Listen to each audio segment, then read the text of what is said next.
Assalamualaikum warahmatullahi wabarakatuh.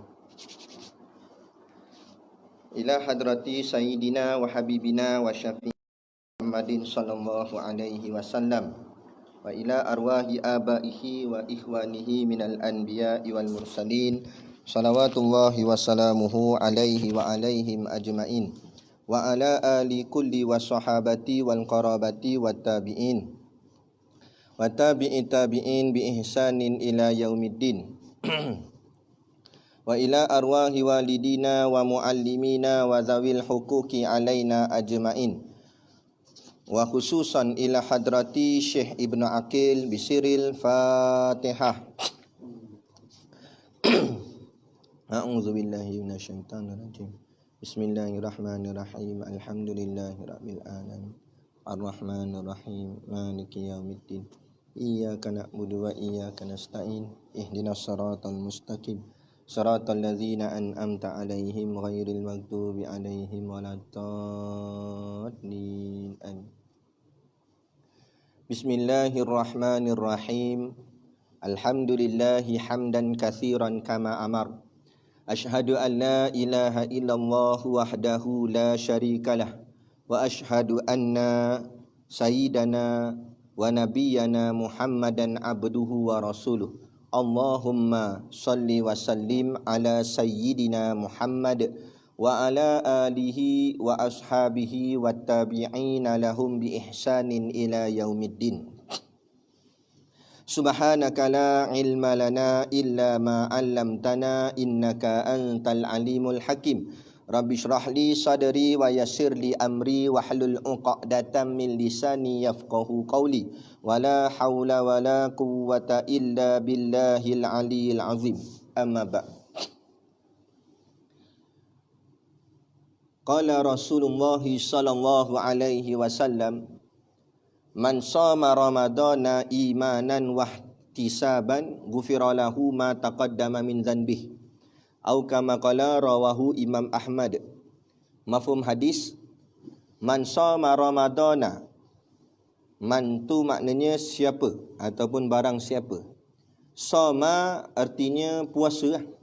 Man shoma barang siapa yang berpuasa. Ramadana, puasa ni ada banyak. Ada puasa wajib, ada puasa sunat. Puasa yang wajib, puasa Ramadan. Tapi bukan Ramadan je puasa wajib. Ada satu lagi puasa wajib namanya puasa nazar. Orang yang bernazar dan dia bernazar untuk berpuasa, maka puasanya itu bukan jadi sunat dah, maka jadi wajib. Dan selebihnya adalah puasa-puasa sunat.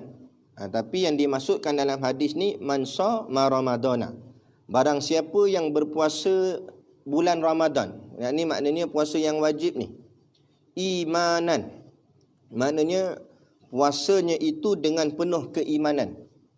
Makna iman artinya macam kita dah belajar sebelum ni, makna iman itu iaitu percaya, yakin. Jadi dia puasa dengan penuh keyakinan. Dia puasa dengan penuh kepercayaannya kepada Allah. Dia yakin daripada pagi start matahari terbit sampailah matahari terbenam, dia menahan lapar dahaga, menahan diri daripada buat perkara-perkara yang boleh merosakkan puasanya. Dia yakin bahawa Allah melihat dia. Dia percaya bahawa dengan dia menahan lapar dahaga ni bersusah payah lah, sampai ke lapar perut jadi, dia yakin dengan sebab dia lapar ni Allah akan memberikan ganjaran syurga padanya nanti di hari akhirat. Yang tu namanya yakin. Tu namanya percaya. Itu yang disebut sebagai imanan. Barang siapa yang berpuasa dengan penuh keimanan, dengan penuh keyakinan dan dengan penuh kepercayaan, yakin kepada Allah. Kan? Sebab puasa ni ibadat yang boleh kita, bukanlah kita, maknanya kalau nak seleweng boleh, sebab orang bukan nampak. Kan? Curi-curi pergi masuk bilik air, buat macam nak terberak, padahal minum air pahit. Kan? Jadi tak ada siapa tahu. Tetapi orang yang puasa ni, walaupun orang lain tak tahu, tapi dia yakin Allah tahu. Maka puasanya untuk Allah. Bila untuk Allah, dia tak boleh nak seleweng, sebab Allah boleh melihat bila mana pun dia berada, ketika mana pun dia ada. Adapun kalau puasanya untuk makhluk, puasa untuk manusia, dia hanya olok-olok depan manusia sajalah berlapar perut. Tapi belakang manusia dicuri-curi minum air dan sebagainya, kan? Jadi inilah yang disebutkan dalam hadis ni, man shoma ramadana imanan. Barang siapa yang berpuasa di bulan Ramadan dengan penuh keimanan, wahtisaban. Ihtisab ni asal katanya hasabah ataupun hisab, maknanya kira. Wahtisaban berkira-kira. Kira-kira macam mana? Dia berkira-kira keyakinan dia, yakin bahawa Allah akan memberikan ganjaran pahala pada dia. Dengan Allah berikan ganjaran pahala itulah menandai bahawa Allah meredai akan dia. Jadi wahtisaban di sini ulama menafsirkannya dengan mengharapkan keredaan Allah. Jadi tujuan dia puasa adalah mengharapkan Allah reda. Maksud Allah reda ni makna Allah suka dengan dia. Mengharapkan kasih sayang Allah, mengharapkan keredaan Allah, mengharapkan Allah terima segala amal ibadat dia. Allah terima puasa dia, terima solat dia. Jadi bila orang ni puasa dalam bulan Ramadan dengan dua syarat ni, yakni dia puasa dengan penuh keimanan, yakin percaya pada Allah. Yang kedua, dia mengharapkan keredaan Allah, mengharapkan kasih sayang Allah, mengharapkan Allah terima akan segala ibadat yang dia lakukan. Puasa dia, semayang dia, apa semua diharapkan. Tetapi memang kita harap Allah terima. Cuma persoalannya ibadat kita macam mana? Kalau kita nak Allah terima, maka ibadat kita yang kita lakukan mestilah sehabis mungkin, sebaik mungkin. Ibadat yang paling elok, paling sempurna, paling cantik, maka barulah layak ihtisaban. Barulah layak mengharap Allah menerima akan ibadatnya, mengharapkan Allah meredai dia. Bila ada dua perkara ni, ibadatnya buat jaga elok dengan penuh kepercayaan, keyakinan, dan dia puasa pula dalam bulan Ramadan, maka hasil dia, akibat dia, ghufiralahu ma taqaddama min dhanbih. Ghufiralah, ghufir artinya diampun, la baginya, hu. Ghufiralahu diampunkan baginya, ma setiap sesuatu, taqaddama maknanya ada pun yang dah lepas-lepas, yang dulu-dulu. Ma taqaddama setiap sesuatu yang dulu-dulu, min daripada zanbi. Zanbi itu artinya dosa, hi-nya daripada dosa-dosanya. Maknanya siapa yang berpuasa dengan penuh keimanan dan mengharapkan keredaan Allah di bulan Ramadan ini, maka dia akan mendapat akan keampunan Allah atas dosa-dosa yang dilakukan dahulu-dahulu. Adapun begitu, kata guru kami, Tuan Guru Siddiq Noh, mana-mana hadis yang bila kita jumpa Allah menjaminkan keampunan dosa, yang dimaksudkan dosa di sini ialah dosa-dosa kecil. Adapun dosa besar tak dapat tidak mesti dengan jalan taubat. Taubat yang sungguh-sungguh. Mesti kena taubat sungguh-sungguh, barulah terangkat akan dosa yang besar tadi. Barulah hilang, barulah terhapus. Adapun dosa-dosa kecil ini dengan kita melakukan banyak kebaikan dan kebajikan. Seperti mana berpuasa inilah, kebaikan dan kebajikan inilah, maka akan Allah ampunkan segala dosa-dosa kita yang dulu-dulu. Moga-moga kita semua termasuk di dalam golongan yang dimaksudkan di dalam hadis ni, yakni golongan yang diampunkan Allah, ghufiralahu ma taqaddama min dhanbih, diampunkan Allah akan dosa-dosanya yang dulu-dulu, insya-Allah. Kemudian seperti mana yang telah diajarkan di dalam kita punya grup tadi, pelajaran bahasa Arab kita bertambah sedikit hari ini, iaitu dengan ucapan dipanggil at-tahiyat. At-tahiyat tu artinya ucapan. Macam kita tahiyat akhir itulah, tu sebenarnya at-tahiyat tu artinya ucapan. Jadi antara ucapan di bulan Ramadan yang kita boleh raikan, iaitulah Ramadan Karim. Kemudian dijawab Allahu Akram. Ramadan Karim artinya Ramadan yang mulia. Allahu Akram, Allah lebih mulia. Sebenarnya ini tidak jadi masalah. Sebenarnya perkataan ini dah lama dipakai pun. Kemudian ada seorang ulama namanya Syekh Usaimin.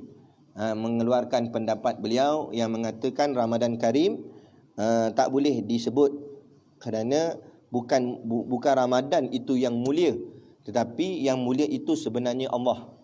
Sebenarnya sesiapa yang mengucapkan Ramadan Karim bukan bermaksud kita mengatakan Ramadan mulia dan Allah tak mulia, ataupun Ramadan mulia Allah juga mulia, sama-sama mulia. Tak. Nah, sebab tu kita jawab Ramadan Karim, maka kita jawab pun Allahu Akram. Maknanya Ramadan tu mulia, Allahu Akram, Allah lebih mulia. Dan kenapa kita memuliakan bulan Ramadan? Bukan kita yang muliakan bulan Ramadan, tapi Allah lah yang muliakan bulan Ramadan. Nabi muliakan bulan Ramadan.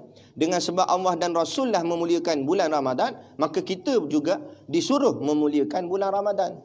Nah, kenapa bulan Ramadan jadi mulia? Ini kerana bulan Ramadan diturunkan Al-Quran. Bulan Ramadan diturunkan Al-Quran.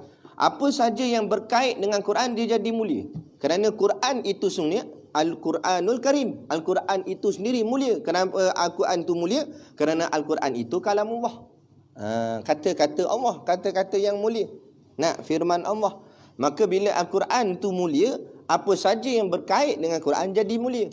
Bila bulan itu diturunkan Quran, maka bulan tu jadi bulan yang mulia. Berbanding dengan bulan-bulan yang lain, bukan maksud bulan-bulan lain tak mulia, tapi terlebih mulia bulan Ramadan berbanding bulan yang lain. Kerana apa? Kerana bulan itu diturunkan Al-Quran. Dan Nabi kita Nabi Muhammad SAW menjadi Nabi yang paling mulia. Bukan Nabi-Nabi lain tak mulia, tapi Nabi Muhammad lebih mulia. Kerana apa? Kerana pada Nabi Muhammad lah diturunkan Al-Quran. Dalam banyak-banyak malaikat, malaikat Jibril dikira sebagai malaikat yang paling mulia. Bukan malaikat lain tak mulia, tapi malaikat Jibril paling mulia. Kenapa malaikat Jibril paling mulia?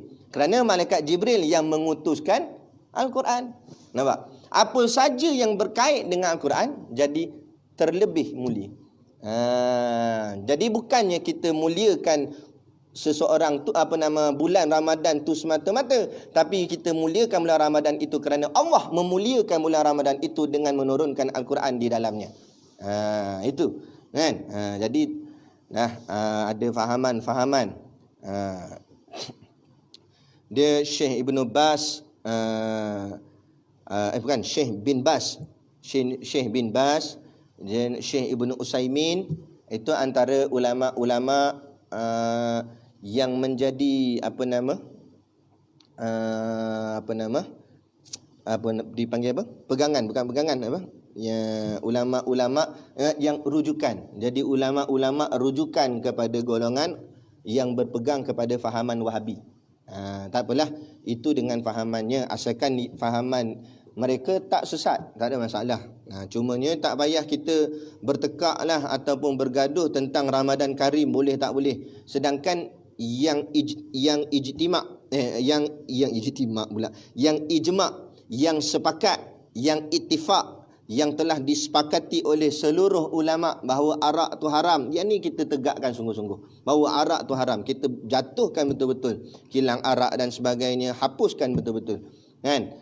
Maksiat-maksiat, tari menari, joget dan sebagainya, nyanyi-nyanyi lagu-lagu yang melarakan, yang boleh merosakkan akhlak dan sebagainya. Yang ni sepakat ulama kata haram. Tetapi bila bahagian-bahagian ni kita lihat ada segelintir ulama hanya diam sahaja. Tapi bila berkait dengan soal khilafiyah, soal bercanggahan pendapat yang tidak ada nas qat'inya, tidak ada penjelasan yang tepat, cuma pendapat demi pendapat, yang ni bergaduh sungguh, yang ni tekak sungguh, yang ni berhujah sungguh. Jadi tak cantiklah. Soal Ramadan Karim kita bersungguh-sungguh dalam berhujah. Soal perkara-perkara yang hak yang sungguh terang jelas di dalam Quran dan hadis, kenapa yang tu kita tidak tegakkan? Hukum Allah, hukum hudud, kan?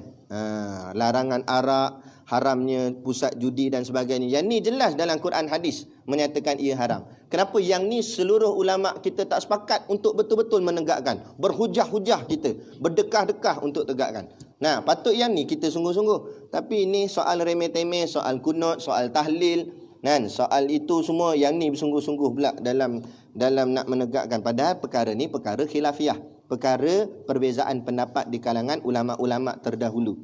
Apalah perkara yang itu, kan? Jadi itu. Jadi boleh Ramadan Karim kita jawab Allahu Akram. Dan juga kita boleh kata Ramadan Mubarak. Kalau nak keluar daripada khilaf, benar juga kata ulama fuqaha kata al-khuruju minal khilaf mustahab. Keluar daripada khilaf itu lebih menyenangkan. Jadi kalau tak nak gaduh-gaduh dan sebagainya, nak keluar daripada khilaf, jawab je lah Ramadan Mubarak. Tak ada masalah. Ramadan Mubarak, Ramadan yang diberkati, tak ada masalah. Dan kita boleh juga ucapkan apa nama apa lagi yang ada yang tadi lupa dah pula. Kita ada ajar dalam tu, antaranya lagi mengucap berbuka puasa, kan, iftaran syahiyan. Kan, kalau nak jawab dia iftaran syahiyan aidan, tambah aidan. Aidan tu maksudnya juga. Boleh apa-apa yang nak jawab juga belakang buah aidan je lah. Iftaran syahidan iftaran syahiyan aidan. Selamat berbuka juga. Lepas tu sebelum tu ada apa tadi? Ada satu lagi ucapan juga. Sahuran mubarakan. Ini kita boleh praktikan esok pagi lah. Jangan sekarang, awal sangat sahur. Nah, sahuran mubarakan. Semoga sahur kita diberkati. Kan? Tanda sahur kita diberkati itu, antara tandanya dengan sahur itulah kita bertenaga untuk merancakkan ibadat kita di siang hari.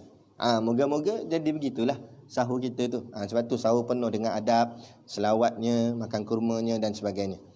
Dan disunatkan sahur dilewat-lewatkan. Jangan awal sangat. Lewat-lewatkan sahur. Kan? Tapi jangan lewat sangat pula. Ada satu ni fahaman dulu-dulu lah masa kita kecil. Dengar orang kata kalau dalam mulut tengah kunyah, kan, orang dah azan, boleh makan lagi. Sebab jangan sampai azan tu habis. Ini fahaman mengarut. Dulu kita tak mengaji pun kita percaya situ tak? Ini namanya mazhab Melayu. Orang Melayu pandai-pandai reka. Kan? Dia yang sebenarnya bukan azan, tapi masuk waktu.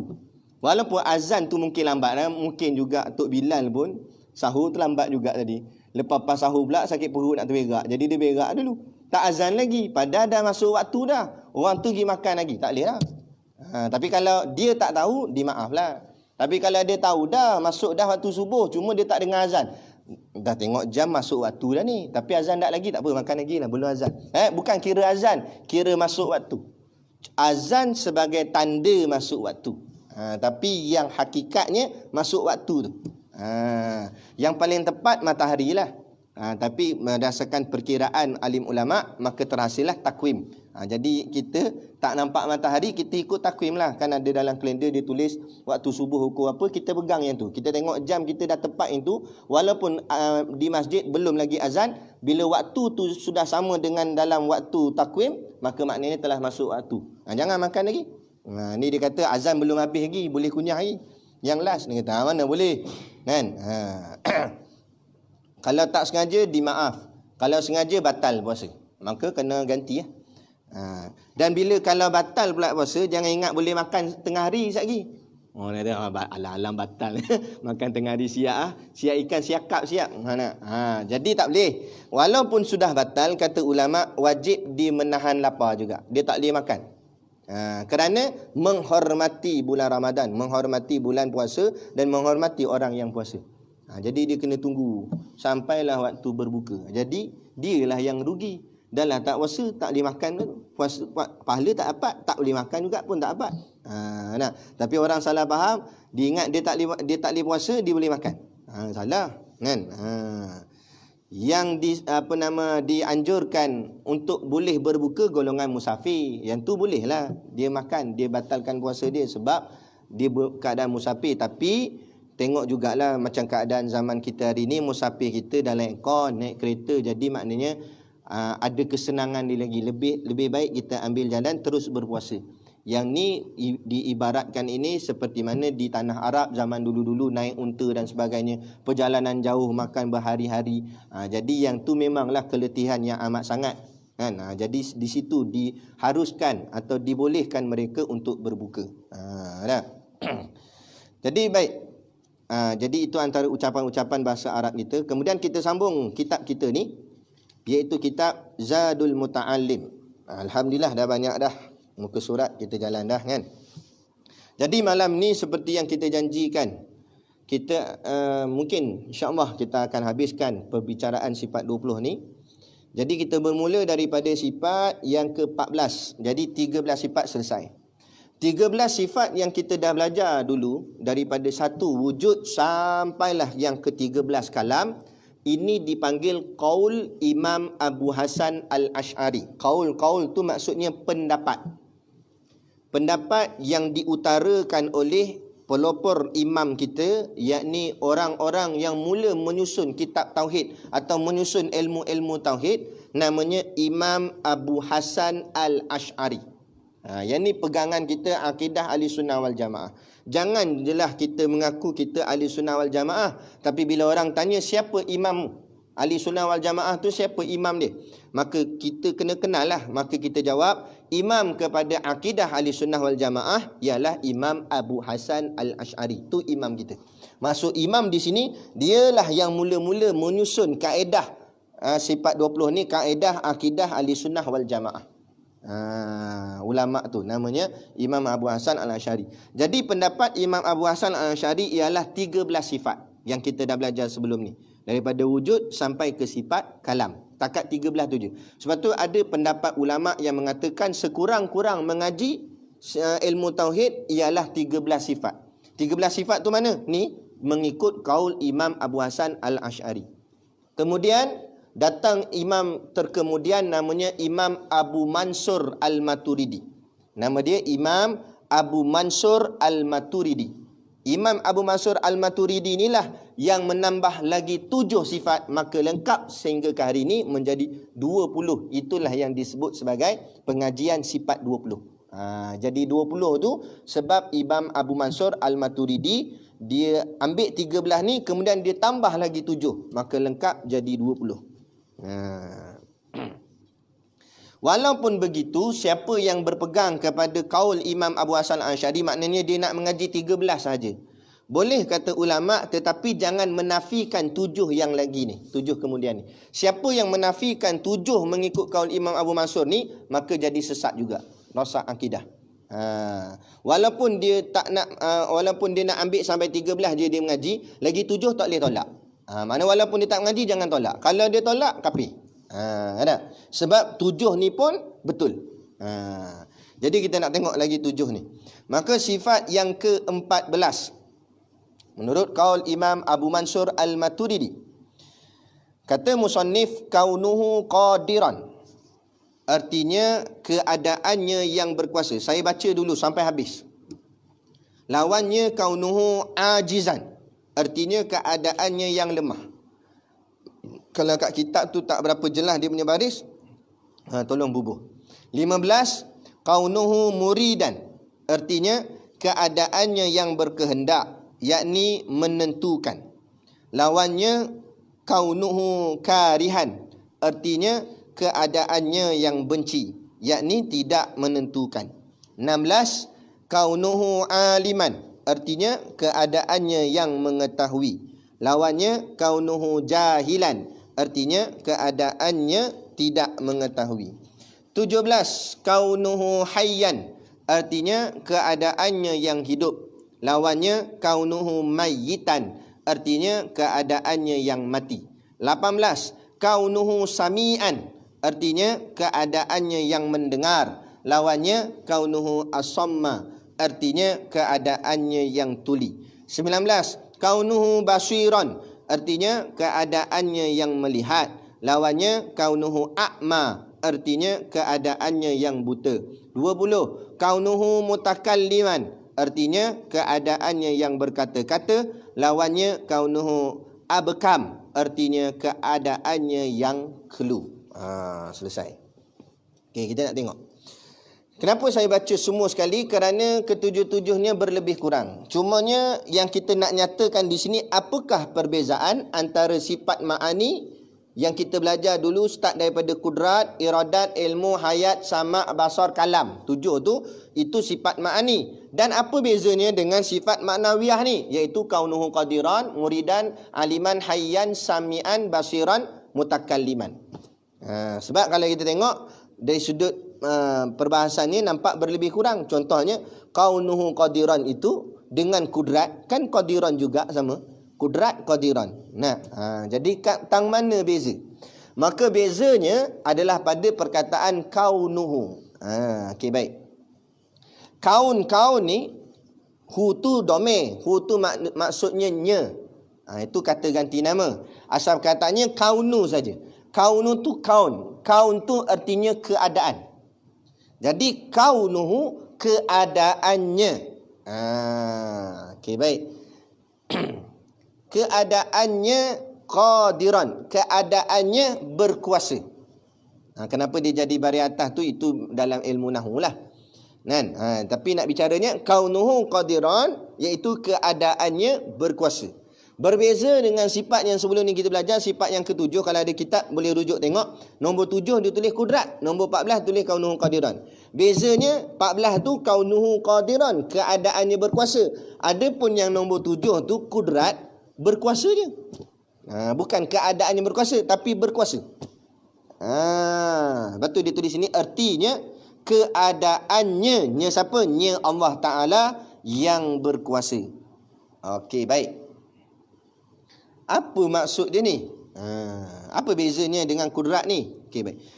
Sifat kudrat itu sifat yang nak menyatakan Allah bersifat dengan sifat kudrat.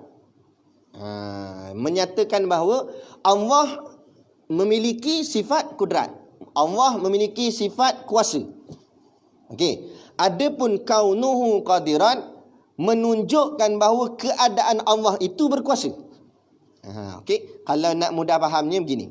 Kita majazkan dia dengan makhluk. Tak bolehlah diserupakan Allah dengan makhluk, tapi nak bagi contoh buat faham. Contohnya kalau pada makhluk ni kita tak sebut kuasa lah, kita sebut tenaga. Kedrat-kedrat dengan tenaga kita. Okey, baik. Saya ada sifat tenaga.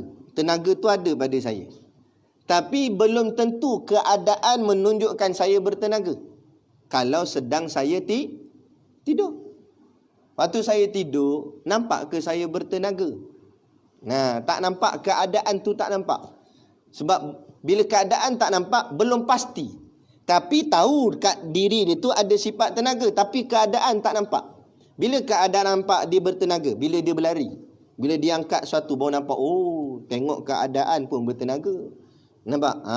Itu beza keadaan dengan sifat. Jadi kudrat sifat yang ada pada Allah. Allah ada kuasa. Kaunuhu qadiran, keadaan Allah berkuasa. Menampakkan bahawa Allah tu memang sungguh ada kuasa. Keadaannya berkuasa. Mana keadaan dia berkuasa ni? Alam ni. Alam ni lah menunjukkan Allah keadaannya berkuasa. Dan Allah, bila keadaan Allah berkuasa, Allah itu bersifat dengan sifat kuasa. Sebab tu sifat ma'ani dengan maknawiyah, ulama kata lazim melazimi. Adanya kaunuhu qadiran kerana adanya kudrat. Dia begitu. Walaupun tapi lazim melazimi ni pada sudut ilmu sahaja, pengajian. Adapun pada hakikatnya tak ada dahulu kemudian. Maksud tak ada dahulu kemudian bukanlah maksud Allah bersifat dengan kudrat dulu, batu baru datang kaunuhu qadiran. Bukan, jangan salah faham begitu. Allah sifatnya serentak semua.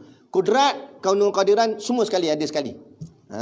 Cuma dari segi ilmu pengajian kita, untuk memudahkan kita faham, sebab kita ni lemah, jadi untuk memudahkan kita faham, kita pegang Allah bersifat dengan kuasa, maka dengan sifat kuasa inilah Allah bersifat dengan sifat keadaan berkuasa. Kaunuhu qadiran. Boleh faham? Jelas tak? Kan? Ada yang maklum pada ana, tak faham lah Ustaz sifat 20 Ustaz mengajar ni. Memanglah ana mengaji sifat 20 mengambil masa 3 tahun lebih. Dan untuk nak faham sifat 20 ni 3 tahun lebih. Dengan Tok Guru Siddiq no. Baca kitab Matan Mubarahin tu nipis je, 3 kali khatam. 3 kali khatam tu lah baru. Masa mula-mula mengaji nganga. Nampak? Lama-lama kali dah masuk tahun kedua, nganga tu mula besar, lepas tu dah ni dah rapat sikit. Macam tu. Dah masuk tahun ketiga dia jadi muncung bulat. Tu faham tu. Oh macam tu. Oh baru nampak. Dia baru nampak. Lambat. Dia memang begitu. Mengaji ni bukan cepat. Kalau mengaji ni cepat, ramailah ulama-ulama. Sebab tu kita yang ustaz-ustaz muda ni tak boleh nak gelar diri kita ulama, tak boleh nak gelar kita pakar, dan tak boleh kita nak orang cakap apa mengkondem ulama-ulama yang lebih tua. Kerana apa? Kerana bandingan ilmu, walaupun mungkin kita mengaji banyak kitab, tapi dari sudut kefahaman tu, keterbukaan, Allah buka minda kita untuk memahaminya, mungkin tak seluas mereka yang lebih lama. Sebab ni macam mengaji ni pun kita ambil 3 tahun baru O. Itu baru O kalau 6 tahun. Tak tahu O apa lagi lah. PQRS agak Nampak tu baru O tu. Jadi kita baru berapa malam, baru start PKP itu baru mengaji. Tiba-tiba nak faham semua memang bukan mustahil lah. Kalau Allah nak bagi, Allah boleh bagi. Cumanya dari segi adat dia, balik ke hukum adat itu, dari segi adatnya memang payahlah, lambat sikit. Tapi tak apa, teruskan belajar. Kerana Allah tak tanya kenapa kita tak faham. Allah tak tanya kenapa kita tak alim. Allah tak tanya kenapa kita tak jadi ustaz atau tak jadi ustazah. Tapi Allah tanya kenapa tak mengaji. Kenapa tak mengaji? Macam orang lah. Orang tak tanya kenapa hang tak jadi kaya, tapi orang akan tanya kenapa hang tak kerja. Malas kerja. Kenapa? Orang suruh pergi kerja. Soal kaya miskin itu ketentuan Allah. Ada orang meniaga kaya, ada orang meniaga macam tu juga tak kaya mana, tapi sekurang-kurang dia tetap usaha, dia dah meniaga kan.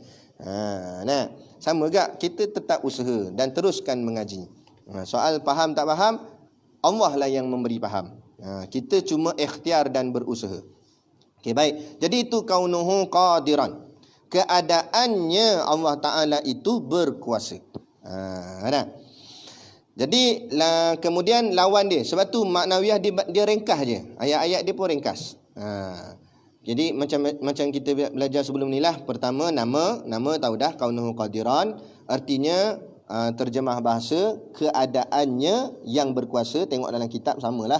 Yang ketiga makna yang macam ana urai tadilah. Apa makna keadaannya tu? Yang tu makna dia. Pandailah buat ayat sendiri, tapi makna penjelasan dia begitu. Kemudian yang keempat,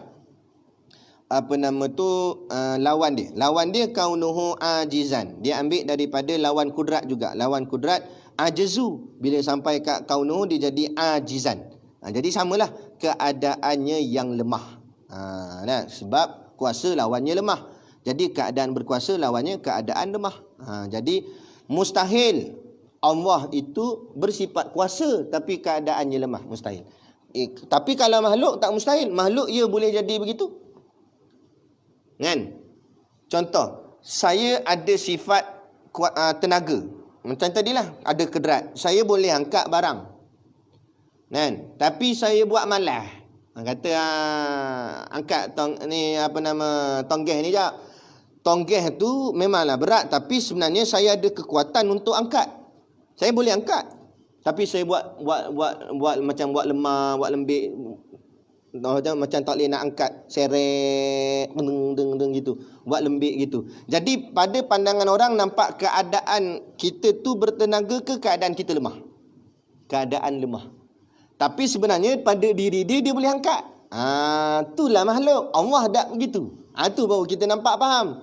Kalau makhluk, dia boleh bersifat dengan sifat tenaga ataupun kedrat ni tadi, kuasa. Tapi pada kaunuhu, keadaannya boleh jadi tidak berkuasa. Tapi Allah Ta'ala tak begitu. Allah memiliki sifat kuasa, keadaannya pun sentiasa berkuasa. Tak ada Allah buat malas aku. Allah buat malas nak buat hujan. Asyik hujan malah. Tak ada. Kalau Allah nak buat, Allah buat. Memang Allah berkuasa sungguh. Tak ada keadaannya dia buat malas, dia buat lemak. Dia buat tak berdengar doa kita, malas nak dengar. tak ada. Tu makhluk begitu. Sebab tu penting juga kaunuhu ni, kan? Tak boleh nak tolak. Sebab tu ulama kata siapa menolaknya boleh jatuh kafir. Jadi itu yang keempat. Yang kelima, dalil dia. Dalil sifat kalau baca dalam kitab Hidayatus Sibyan, kata Tuan Husin Kedah, dalil sifat manawiyah ambil dalil sifat ma'ani. Maknanya sama dengan dalil sifat ma'ani lah. Jadi maknanya samalah juga kalau kita nak buat contoh dalil akal. Kalau Allah itu keadaannya lemah, maka Allah bersifat lemah. Mustahil Allah kudrat. Nah, kalau terbatal kaunuhu qadiran, bukan sakat kaunuhu qadiran terbatal, maka akan terbatal juga sifat kudrat. Bila sifat kudrat terbatal, apa lagi yang terbatal? Alam terbatal, kan kita belajar kudrat, iradat dan ilmu itu, maka daripada 3 kuasa inilah terhasil alam. Betul tak? Kan? Kita belajar itu masak nasi tu kan? Cuba ingat balik. Dia memang tang sini kadang orang pening tu sebab dia berkait-kait. Tu yang ada kata mula-mula dah faham, bila ustaz kait sana kait sini jadi tak faham.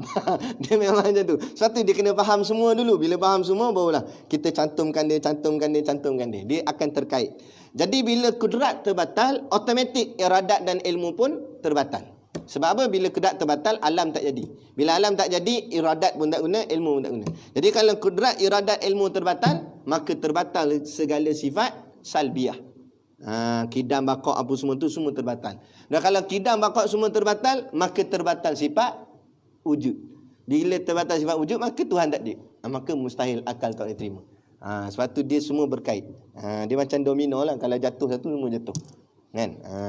Lepas tu kita kena pegang betul-betul. Jadi itu dalil. Itu sifat 14. Jadi 15 sampai 20 sama je. Jadi tak payah hurai lah. Nak? Boleh buat sendiri kan? Tak apa, kita terang sikit-sikit lah. Kita lewat sikit insya boleh. Sikit lah, sikit. Tapi anda tak jelaskan dalam-dalam. Yang dalam-dalam tadi pada kaunuhu qadiran tu. Adapun kaunuhu muridan, kita hurai sikit je. Jadi dia kata sifat yang ke-15, kaunuhu muridan. Artinya keadaan yang berkehendak. Jadi kaunuhu muridan ni melazimi dengan sifat apa?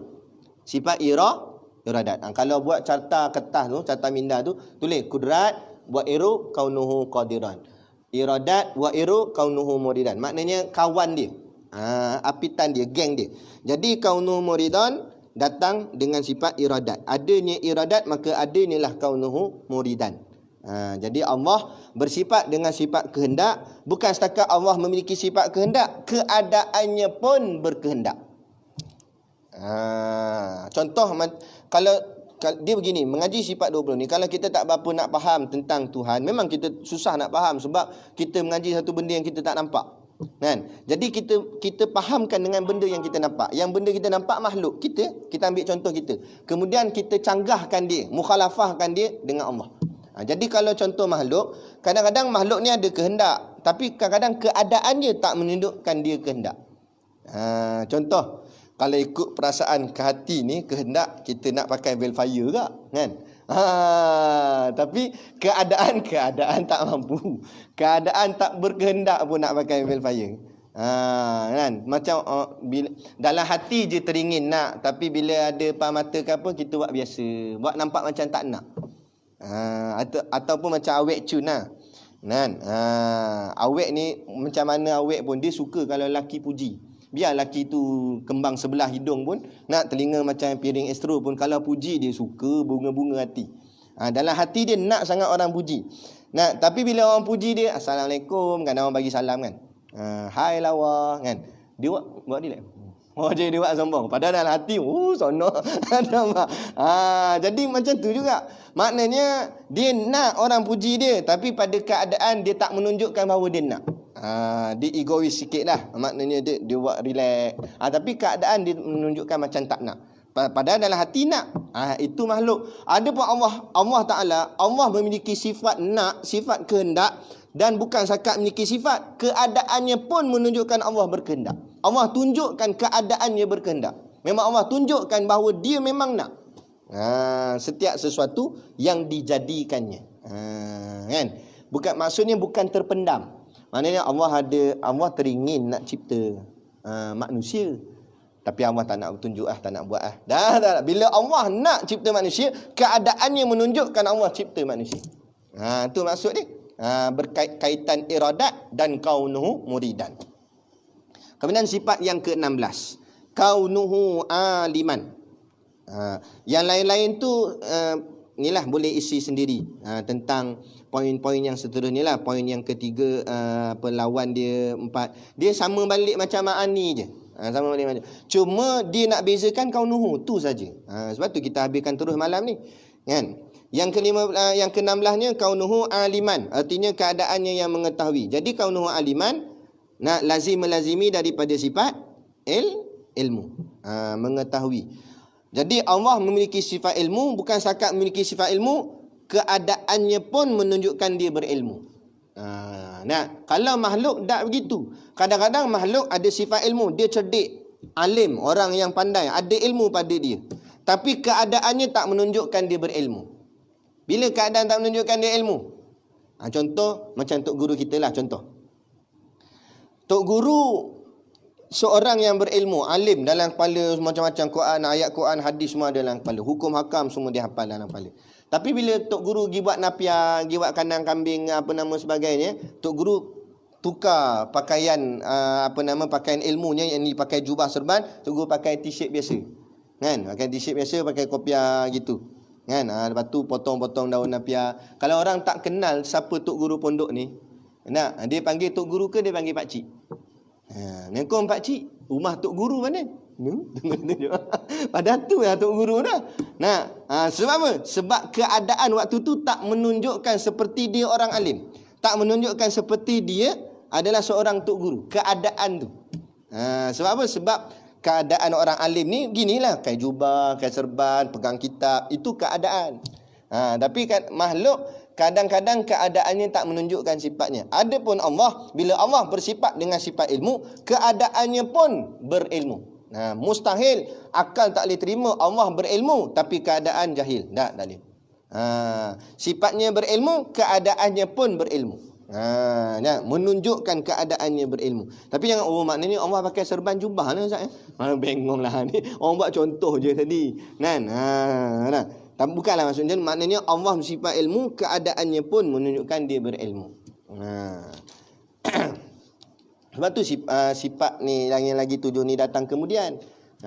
Mungkin idea datang daripada Imam Abu Mansur Al-Maturidi. Dia nampak mungkin ada orang yang memaham bahawa Tuhan ni ada sifat, tapi keadaannya kadang-kadang tak bersifat dengan tu. Jadi orang faham itu, datang Imam Abu Mansur untuk tolak rad, maka terhasillah sifat manawiyah ni. Boleh jadi begitu. Kemudian yang ke-17, kaunuhu hayyan, keadaannya hidup. Allah bukan sahaja sifatnya hidup, keadaannya pun menunjukkan bahawa Allah hidup. Adapun makhluk kadang-kadang tak. Dia ada sifat hidup tapi keadaannya nampak macam tak hidup. Buat-buat mati. Kan? Macam dulu tu. Korang pelajar-pelajar ni kena kana ni. Kan? Dengan Ustaz Syami pun terlibat sama. Balung datang, bang, ada pelajar jatuh. Kita pun kelang kabut pergi. Tengok kat tangga berdarah kepala. Wah, nasib baik kita tak pengsan. Kan? Kita pun dah alamak macam mana. Keadaan dia nampak macam dia mati. Keadaan. Padahal dia tak mati, dia hidup. Tapi dia buat-buat mati. Tu contoh tu. Kan? Sifat hidup tapi keadaan mati. Ada pun Allah tak gitu. Tak ada Allah buat-buat mati. Allah, dengar tak ni? Allah tak ada. Bila Allah sifatnya hidup, keadaannya pun menunjukkan bahawa Allah hidup. Tu yang ke-17. Kemudian yang ke-18, kaunuhu sami'an, keadaannya mendengar. Sabit daripada lazim-lazimi daripada sifat sama. Allah mendengar, bukan sekadar Allah mendengar, keadaannya pun mendengar. Jadi ada pun manusia, contoh kalau kita makhluk ada sifat mendengar, tapi kadang-kadang keadaan tak mendengar. Macam mana keadaan tak mendengar? Termenung. Jadilah mengaji, mata pandang tok guru. Tengok. Suruh ulang balik benda. Tak tahu, ingat ke lain tadi. Dia ingat ke lain. Jadi nampak dia ada sifat mendengar tapi keadaannya tidak mendengar. Itu makhluk kerana kita lemah. Walaupun telinga Allah buat dah terbuka, ada masa telinga ni tak mendengar pun apa orang cakap. Kadang-kadang kan kita tengah serabut kepala dan sebagainya, orang sembang dengan kita depan, sekali orang tu tanya kita, rasa macam mana Mat? Rasa apa? Dia tanya balik rasa apa? Dah aku cerita panjang lebar tadi hang tak dengar. Yang mana? Dia tak dengar. Padahal duduk sebelah, telinga terbuka. Kerana Walaupun dia ada sifat mendengar, tapi boleh jadi keadaannya tidak mendengar. Adapun Allah Ta'ala tak begitu. Allah sifatnya mendengar dan keadaannya pun sentiasa mendengar. Bukan hanya memiliki sifat mendengar. Jadi tahqiqlah, betul lah Imam Abu Mansur Al-Maturidi. Takut-takut kalau kita mengaji sampai 13 je, kita pegang Allah ada sifat mendengar. Tapi kadang-kadang Allah ni dengar pun kadang-kadang buat tak dengar. Tak. Jadi bila datang kaunuhu sami'an, Allah mendengar dan keadaan Allah sentiasa mendengar. Maknanya Allah takkan buat tak mendengar tadi. Tu. Baik, yang ke-19, kaunuhu basiran. Sama macam mendengar tadilah, tapi basiran ialah melihat. Jadi huraiannya sama. Cuma ubah mendengar ke melihat. Jadi Allah bukan saja boleh melihat, Allah bukan hanya memiliki sifat melihat, tapi keadaan Allah itu melihat. Jadi tak payah nak urai panjang dah. 20 yang terakhir, kaunuhu mutakalliman, lazimi daripada sifat kalam. Sifat kalam Allah berkata-kata. Cumanya kalam hari tu kita tak cakap ta'aluk dia. Ta'aluk kalam dilalah. Dilalah ni maksudnya menunjukkan. Jadi cara Allah berkata-kata itu dengan menunjukkan sesuatu. Suatu kita belajar dalam kitab Minhajul Abidin karangan Imam Al-Ghazali, dia disebut Khatratun Samawiyah, lintasan hati daripada Allah. Dia akan Allah berkata-kata dengan kita, tapi bukan dalam bentuk wahyu macam Nabi tu dah. Tapi Allah berkata-kata dengan kita melalui dilalah. Dilalah ni maknanya menunjukkan. Tergerak hati kita nak buat benda gini. Jadi itu boleh jadi kadang-kadang adalah lintasan hati daripada Allah ataupun lintasan hati daripada malaikat. Cumanya kata Imam Ghazali untuk membezakannya, kalau lintasan hati itu daripada Allah, kita akan berubah serta-merta. Mana drastik. Dia macam satu kena tamparan hebat. Pum. Nampak? Daripada seluar pendek, pakaikan dekat tu. Terus pakai jubah. Maknanya tiba-tiba dia berubah 180 darjah. Kalau contoh kita nak ambil, macam kita tengok setengah golongan artis. Tiba-tiba hijrah, bertukar. Terus jadi kaki masjid, kaki dakwah, apa sebagainya. Tengok dengan berjanggut, serban. Dulu kan main dengan seluar pendek, dengan seluar jin koyak sampai ke lutut, apa semua, dengan rambut panjang, apa semua. Lah ni tengok Allah, kemah dengan jubah, dengan serban. Siap hafal ayat Quran, hafal hadis. Boleh bagi tazkirah pula. Yang tu dia terkena Khatratun Samawiyah. Lintasan hati daripada Allah. Allah zuk, tarik hati dia untuk selamatkan dia. Tetapi lintasan hati daripada Allah ni sekali sentap je, kata Tok Guru. Pak gitu je. Maknanya bila dia dah dapat dah, dia kena cari murabbi, kena cari guru pembimbing untuk meneruskan bimbingan pada dia supaya dia boleh terus istiqamah sampai ke mati jadi macam tu. Kerana dia tamparan sekali tak gitu. Kalau tak cari murabbi untuk membimbing kita, lama-lama dia akan koi ke jalan lama balik. Itu dipanggil Qatratun Samawiyah. Adapun kalau lintasan hati daripada malaikat, dia tak begitu kuat macam lintasan hati pada Allah. Maknanya dia tak terus drastik. Contohnya lintasan malaikat ni macam bangkit subuh, bangkit tahajud, bangunlah mat kata. Lambat.